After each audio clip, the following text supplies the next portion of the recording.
Am I the jerk for wanting people to wear white at my wedding? Posted by you/through a golden bride. So, I, 24F, am having a hard time seeing where I went wrong, but my husband-to-be, 26M, and I both struggle with NPD, narcissistic personality disorder, so I figured an outside opinion might be helpful since neither of us tends to understand when we're wrong right away. I'm getting married, yay, in December to the absolute love of my life, and we both want it to be the most spectacular wedding the world has ever seen because we both really love attention. I never used to feel comfortable admitting that, but ever since I've been with him, I've been able to really accept it, and it's made my life so much more fun. We decided that instead of me wearing a white dress like all the other white dresses and him wearing the same tuxedo as every man in attendance, it would look really spectacular if we both dressed head to toe in gold. What we want is for all our guests to wear either black, white, or gray, and for us to be the only ones wearing color. I figured that not only would I look like a princess, but I'd also be dancing with a prince instead of just some guy, and he's so into the idea that he remembers it as being his. We just love the idea of a sea of monochrome, with us in the middle of it all. The only thing is, my sister, 26F, has been absolutely furious at us ever since the clothing requirements came out. First, she said this was proof that I never changed and that I was being controlling again, basically, that asking guests to wear a specific color was insane. Then she started making digs about my hair and how I was just doing this to show off and asked if I planned to have her dye her hair too. I did not, we're both blonde, but mine is a bit more yellow blonde, and my husband is dyeing his hair for the wedding. I admitted to that but also pointed out that it's my wedding and it's normal. Then she accused me of trying to upstage everyone else's wedding dress, basically implying that I was trying to get everyone to show up in wedding dresses, if I could compete with them and make myself look even better by comparison. That was never the plan. When I mentioned what she said to my husband-to-be, his eyes kind of lit up in this really cute way, and he said we should encourage people to actually wear their own wedding clothes, but we decided that would probably be terrible of us. We ultimately decided to let our families wear copper if they wanted, so they would stand out as a nice accent to gold, and my sister would also get to stand out. I was totally willing to pay and said as much. That was when she called me a spoiled child and said she wasn't like me, that she wasn't in this for herself, and that she wanted all the guests to be able to wear normal wedding clothes, adding that nobody in their right mind would be comfortable wearing white to a wedding. Relevant comments. Commenter. It sounds like a really pretty wedding. I don't think upstaging everyone who has ever had a wedding is the goal here, but I also think every person who has a wedding wants it to be special and memorable in their own way. Kinda weird that your sister doesn't feel that way. Ops response. She's really against events where I get attention. I get it, considering how I was before I knew I had NPD and how to handle it, but I guess I thought a wedding would be an appropriate time to want attention, you know? Commenter. I wonder if your sister is just kicking back because you're not having a traditional wedding and she's jealous of the attention you'll be receiving? Ops response. She had a really traditional wedding last year, and I wasn't actually invited, so I don't know many details, but I know she wasn't happy with how it went. I do think my dress code is pretty simple, especially since, not to be macabre, but everyone has funeral clothes, right? Commenter. Can I ask why you were excluded from her wedding? Ops response. Ever since I was 16, she hasn't wanted me at any events focused on her. She asked me to stay home for her high school graduation, all her birthdays, and her college graduation, and I couldn't meet her child until a week after either. We sometimes celebrate alone, but when we were growing up, I would often do something to grab attention at basically any event I was invited to. It wasn't like it was malicious, but it wasn't exactly unintentional either. I just absolutely love when everyone is watching me, and I'm pretty good at a lot of things. On my sister's 17th birthday, I gifted her a song I wrote. I got the idea from a TV show, and everyone spent the rest of the party saying how good I was.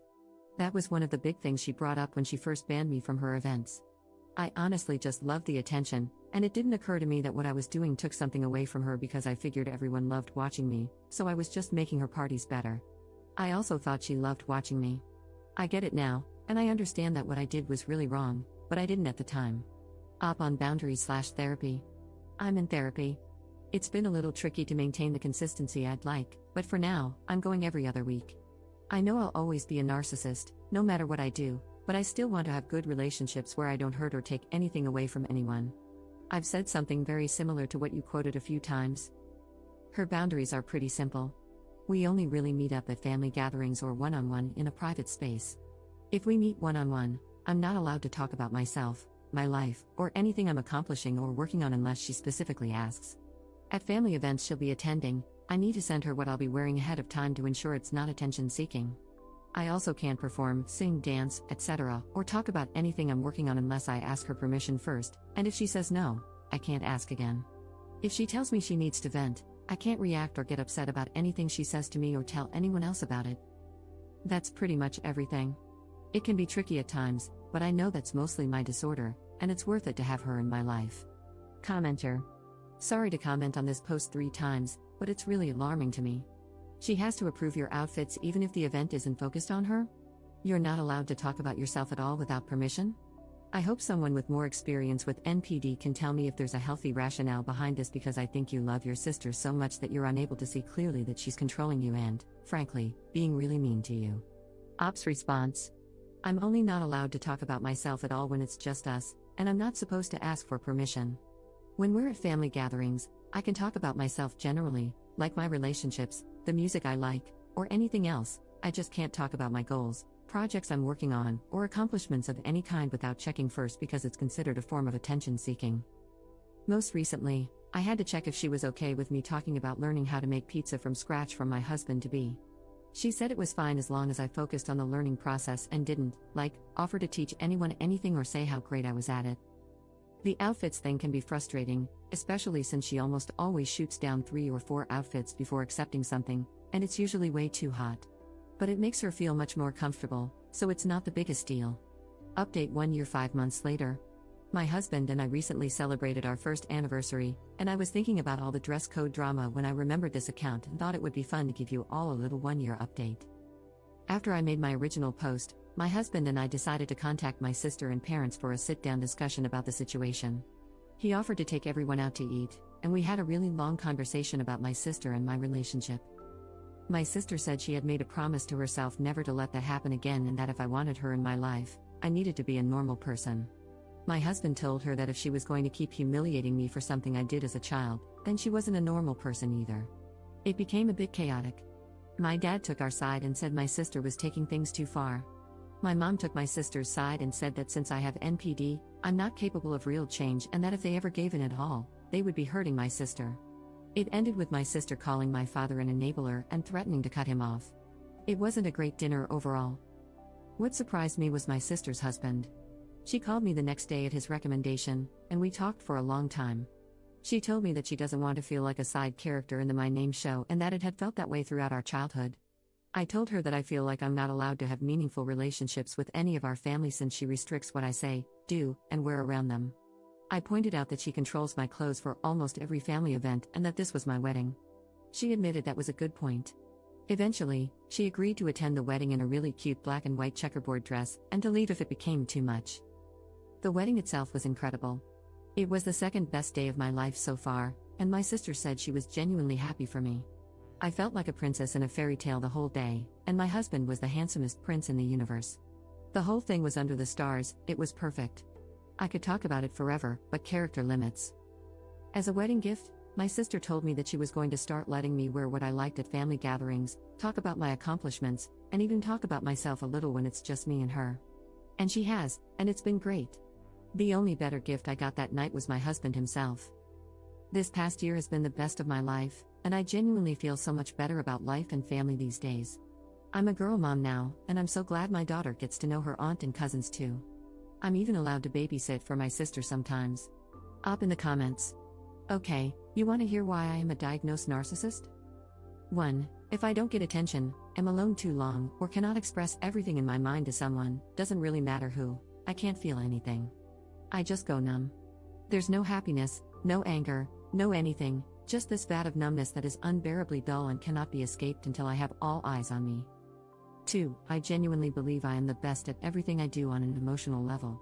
I think I am a musical genius, and there's a bit to back that up, but I also think I'm a dancer on the level of at least any backup at a concert, that my drawings are good enough to be in a museum, that my writing is deep and ingenious, that I'm prettier than 99% of models even with a baby weight, that I can act well enough to win an Oscar if I were ever randomly put in a big-budget movie for no reason, and I have nothing backing any of that up, except maybe the writing being slightly above average. My husband has told me that he agrees with the model thing, and I have to put that in this reply. 3. The last time I failed, full-on failed, It was a chemistry, and I temporarily became a full-on anti-vaxxer because I decided chemistry was made up and stupid, and nobody could ever really understand it. They were all just getting lucky and also evil. In reality, I'm not good at science. I still kind of resent scientists. I also decided that my teacher must be madly in love with me and punishing me for being so beautiful because he didn't want his wife to divorce him. That is how my mind works when I am not good at a thing.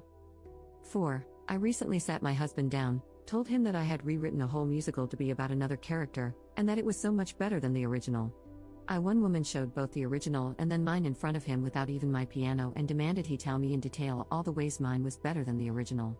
He has never seen the original or read the book it was based on first. 5. I will talk and talk and talk and talk and talk. Look at this post. Look how many hours I've spent talking about myself, in detail. That's probably not the smartest, because I am absolutely loving the attention. I've had 4-hour conversations in which the other person said maybe 10 sentences max. My husband wants to inform you that it is more like 10 words.